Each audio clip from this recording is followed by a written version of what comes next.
мәлімдеме тарады, көріңіздер.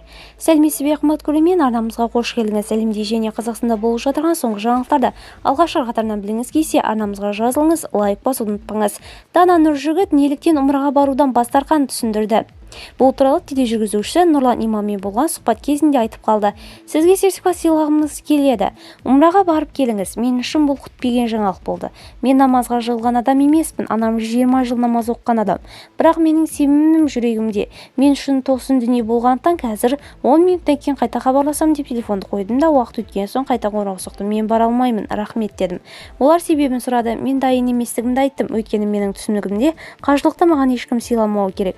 Мен түсінігім солай, себебі мен өзім қаржы тауып баратын адамдармен келісіп жолға шығудың, құжат әзірлеудің қиыншылығын өзім сезінуім тиіс деп ойлаймын. Бірақ біреудің сыйын қабылдап, кейін оны жарнамалап, эфирден көрсетуден бас тарттым, дейді ол. Видеомыз кеңінен таралу үшін лайк басып жақындарыңызға таратуды ұмытпаңыз. Бізді бақылауды жалғастырыңыз.